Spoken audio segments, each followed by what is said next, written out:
Hello दोस्तों, स्वागत है आपका स्टडी नासिक चैनल पे। आशा है आप सभी ठीक होंगे। तो आज के क्लास में हम लोग हिंदी साहित्य या फिर कहें तो हिंदी व्याकरण से संबंधित कुछ महत्वपूर्ण प्रश्नों को देखेंगे। ध्यान दीजिएगा और अंत तक जुड़े रहिएगा। किसी प्रश्न में कोई डाउट हो तो वो भी बताइएगा, ठीक है। पहला प्रश्न है, अरुचि शब्द का तद्भव रूप क्या हो जाएगा? तो अरुचि शब्द का तद्भव रूप है, अरुचि शब्द का तद्भव रूप है आँच। अरुचि शब्द का तद्भव रूप हो जाएगा आँच। इसके अलावा आंत जो है यह आंत्र शब्द का तद्भव रूप है, ठीक है। आंत यह आंत्र शब्द का तद्भव रूप है। अचरज आश्चर्य का तद्भव रूप, अचरज आश्चर्य का तद्भव रूप है। इसके अलावा अखाड़ा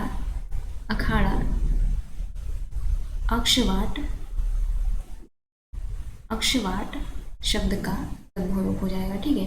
यानी आंत्र तत्सम शब्द है, आंत तद्भव, आश्चर्य तत्सम शब्द है, अचरज तद्भव, अक्षवाट तत्सम शब्द है तथा अखाड़ा तद्भव, ठीक है। अगला प्रश्न लिखेंगे,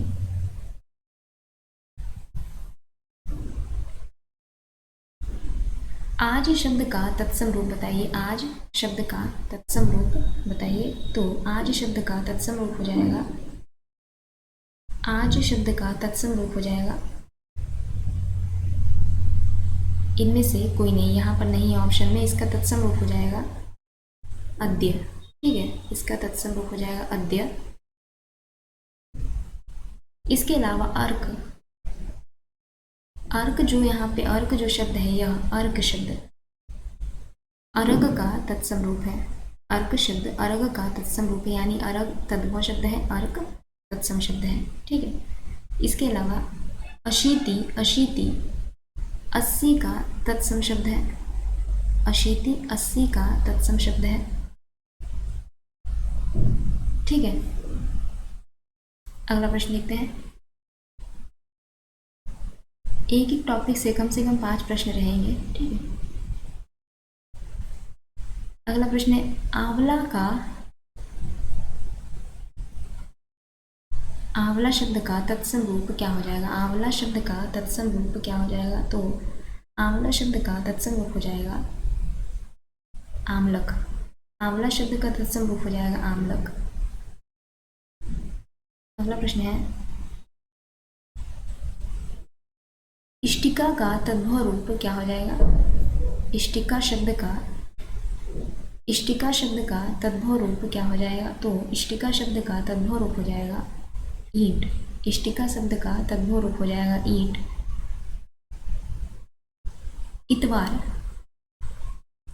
इतवार जो शब्द है यह आदित्यवार का तद्भव रूप है। इतवार शब्द आदित्य वार का तद्भव रूप है, यानी आदित्यवार एक तत्सम शब्द है, इसका तद्भव रूप क्या हो जाएगा? इतवार। उसी प्रकार यहाँ जो इलायची है यह इलायची एला का तद्भव रूप है, ठीक है। एला का यहाँ पर ये तद्भव रूप हो जाएगा। एला एक तत्सम शब्द है तथा इलायची तद्भव शब्द है। अगला प्रश्न देखते हैं।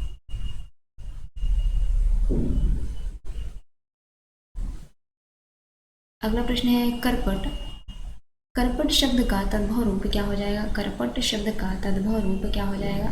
तो कपड़ा। करपट शब्द का तद्भव रूप हो जाएगा कपड़ा। यहाँ पर जो कड़ाहा है, कड़ाहा यह कटाहा शब्द का तद्भव रूप है। कटाहा शब्द का तद्भव रूप है कड़ाहा। कपूत कुपुत्र का तद्भव रूप है।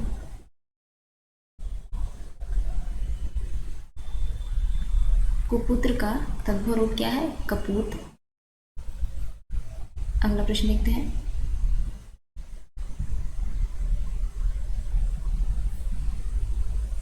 अगला प्रश्न है, नदीश शब्द में कौन सी संधि है? नदीश शब्द में कौन सी संधि है? तो नदीश शब्द में दीर्घ संधि है। नदीश शब्द में दीर्घ संधि है। इसका समास विग्रह हो जाएगा, नदीश का समास विग्रह हो जाएगा नदी धन ईश, ठीक है।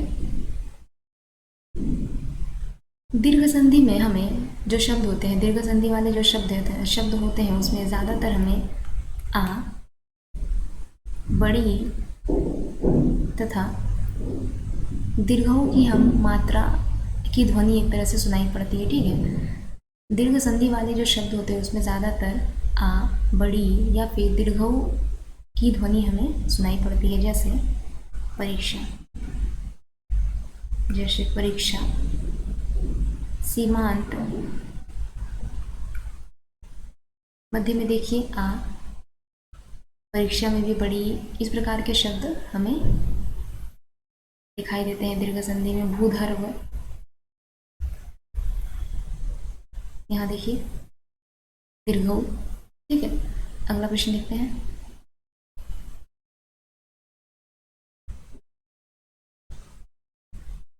अगला प्रश्न है सूक्ति शब्द का संधि विच्छेद क्या हो जाएगा? सूक्ति शब्द का संधि विच्छेद क्या हो जाएगा? तो सूक्ति शब्द का संधि विच्छेद हो जाएगा सुधन, सुधन उक्ति। ठीक है, सुधन उक्ति, यह कौन सी संधि है? यह कौन सी संधि के अंतर्गत आएगा? तो दीर्घ संधि, सूक्ति दीर्घ संधि के अंतर्गत आएगा। अगला प्रश्न देखते हैं।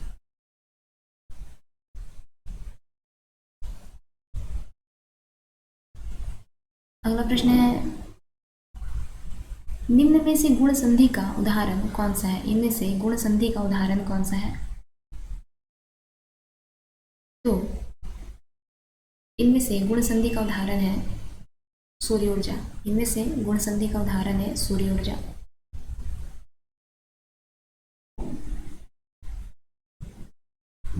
गुण संधि वाले शब्द में, गुण संधि वाले शब्द में हमें ज्यादातर ए, ओ या फिर अर की ध्वनि आती है। ठीक है, गुण संधि वाले शब्द में ज्यादातर हमें ए, ओ या फिर अर की ध्वनि आती है, जैसे राजर्षि, राजर्षि। यहाँ पे देखिए अर की ध्वनि आएगी यहाँ पर। नवघोड़ा, नवोढ़ा, ओ की ध्वनि आ रही है यहाँ पे। उसी प्रकार सूर्योष्मा,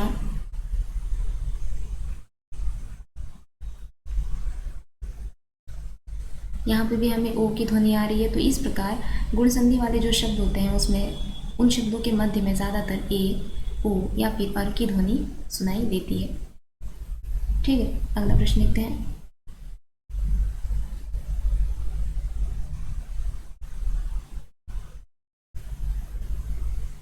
अगला प्रश्न है ऋण। ऋण में कौन सी संधि है? ऋण शब्द में कौन सी संधि है? तो ऋण शब्द में व्यंजन संधि है। ऋण शब्द में व्यंजन संधि है। इसका संधि विच्छेद क्या हो जाएगा? तो री धन न। ठीक है, ये वाला ये ना होगा, ये नहीं, आना नहीं होगा। जब इसका संधि विच्छेद करेंगे तो री धन न। अगला प्रश्न देखते हैं।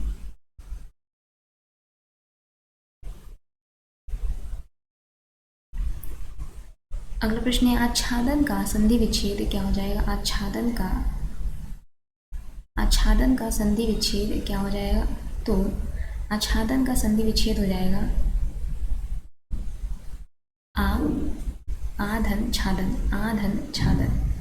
इसमें कौन सी संधि है? आच्छादन में कौन सी संधि है? तो व्यंजन संधि है। आच्छादन में व्यंजन संधि है।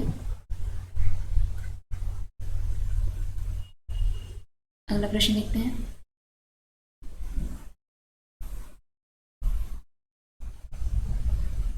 अगला प्रश्न है सप्तद्वीप शब्द में कौन सा समास है?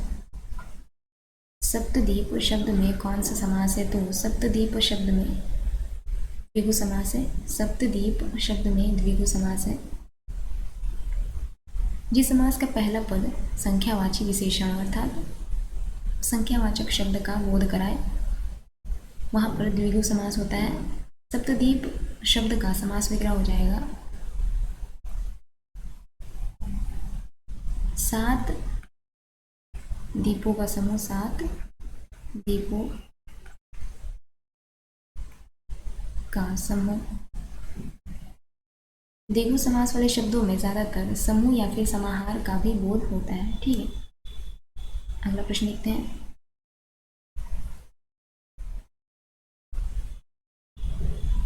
प्राण प्रिय शब्द में प्राण प्रिय का समास विग्रह क्या हो जाएगा? यहाँ पर समास विग्रह पूछा है। प्राण प्रिय का समास विग्रह क्या हो जाएगा? तो प्राणों के समान प्रिय, प्राणों के समान प्रिय, इसमें कौन सा समास है? प्राण प्रिय शब्द में कौन सा समास है? तो कर्मधारय समास है। प्राण प्रिय शब्द में कर्मधारय समास है। अगला प्रश्न देखते हैं।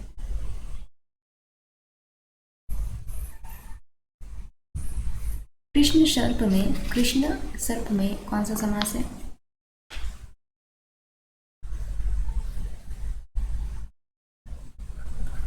कृष्ण सर्प में कौन सा समास है? तो कृष्ण सर्प में कर्मधारय समास है। कृष्ण सर्प में कर्मधारय समास है। इसका समास विग्रह हो जाएगा, कृष्ण सर्प का समास विग्रह हो जाएगा कृष्ण है जो सर्प, कृष्ण है जो सर्प। ठीक है, अगला प्रश्न देखते हैं। निम्न में से बहुव्रीहि समास का उदाहरण बताइए। इनमें से बहुव्रीहि समास का हमें उदाहरण बताना है। तो बहुव्रीहि समास का इनमें उदाहरण है गिरिधर। बहुव्रीहि समास का उदाहरण है गिरिधर। बहुव्रीहि समास में कोई भी पद, बहुव्रीहि समास के जो शब्द होते हैं उसमें कोई भी पद प्रधान नहीं होता है, बल्कि दोनों पद मिलकर किसी तीसरे पद की ओर संकेत करते हैं। गिरिधर का समास विग्रह हो जाएगा गिरि को धारण करने वाला। गिरि को धारण करने वाला, अर्थात कहें तो कृष्ण, गिरि को धारण करने वाला कृष्ण। ठीक है, इसके अलावा यहाँ पर जो अभूतपूर्व शब्द है, इसका समास विग्रह हो जाएगा जो पूर्व ना हुआ हो, जो पूर्व ना हुआ हो। ये कौन सा समास है? तो अव्ययी भाव समास है। यह अभूतपूर्व अव्ययी भाव समास है। उपकुल, उपकुल, कुल के समीप, उपकुल का समास विग्रह हो जाएगा कुल के समीप, कुल के समीप। इसमें भी अव्ययी भाव समास ही है। ठीक है, कुल के समीप में भी अव्ययी भाव समास ही है। यहाँ पर जलधर शब्द में तत्पुरुष समास है तथा इसका समास विग्रह हो जाएगा जल को धारण करने वाला, जल को धारण करने वाला। इसमें तत्पुरुष समास है जलधर में।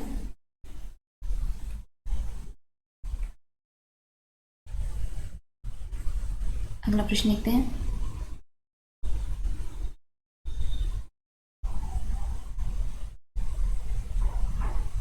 अगला प्रश्न है नियमबद्ध में कौन सा समास है?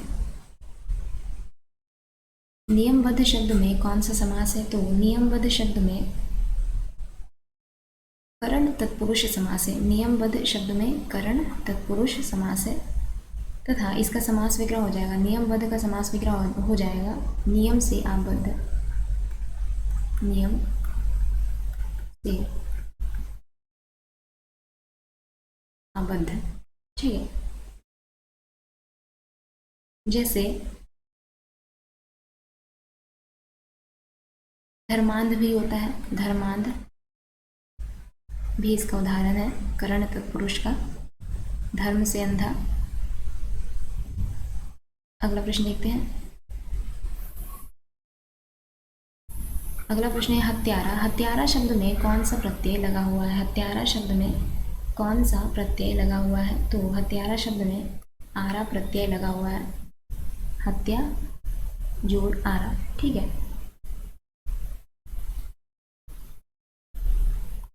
हत्या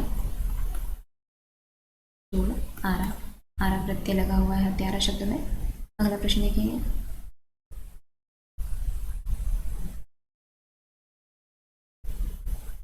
निम्न में से कौन सा शब्द, इनमें से कौन सा शब्द अ उपसर्ग से बना सही शब्द है? अ उपसर्ग से बना इनमें से जो सही शब्द है वह बताना है। तो अतिथि, अतिथि में अ उपसर्ग लगा हुआ है, अ उपसर्ग से बना यह एक सही शब्द माना जा सकता है,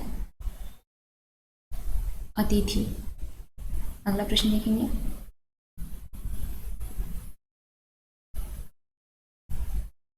बिछौना शब्द में मूल शब्द और प्रत्यय कौन सा है? बिछौना शब्द में मूल शब्द और प्रत्यय कौन सा है? तो बिछौना शब्द में मूल शब्द और प्रत्यय है बिछाना जोड़ औना। ठीक है, बिछाना जोड़ औना, बिछाना जोड़ औना यह सही हो जाएगा।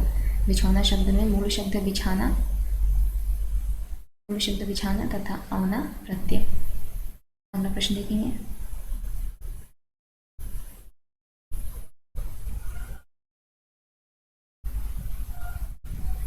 निम्न में से इक प्रत्यय से निर्मित सही शब्द नहीं है। निम्न में से इक प्रत्यय से निर्मित सही शब्द नहीं है।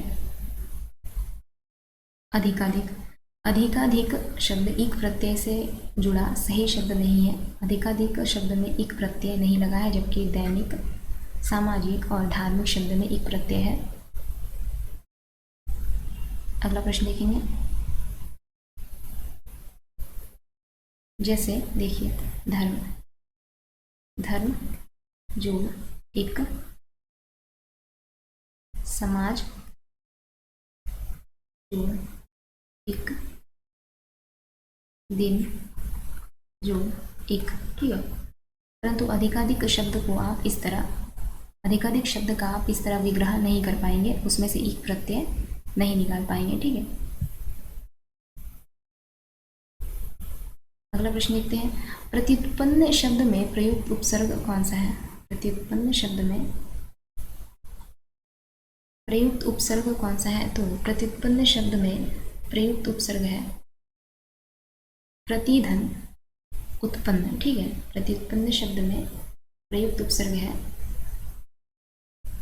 प्रतिधन, या फिर कहें तो प्रति जोड़ उत्पन्न। अगला प्रश्न देखेंगे।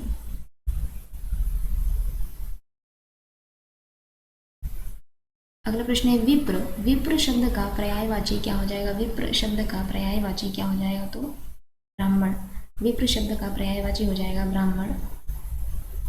अगला प्रश्न देखते हैं। नौका शब्द का पर्याय क्या हो जाएगा? निम्न में से नौका शब्द का पर्याय क्या हो जाएगा? तो तरी, नौका शब्द का पर्याय हो जाएगा तरी। अगला प्रश्न है सुगंध शब्द का पर्यायवाची बताइए। निम्न में से सुगंध शब्द का पर्यायवाची बताइए। तो सुगंध शब्द का पर्यायवाची है सौरभ, सुगंध शब्द का पर्यायवाची हो जाएगा सौरभ। अगला प्रश्न है निम्न में से चतुर शब्द का समानार्थी कौन सा नहीं है? इनमें से चतुर शब्द का समानार्थी कौन सा नहीं है? तो देवप्रिय शब्द चतुर शब्द का समानार्थी नहीं होगा, जबकि नागर, पटु, दक्ष ये सभी चतुर का समानार्थी शब्द है। अगला प्रश्न देखेंगे।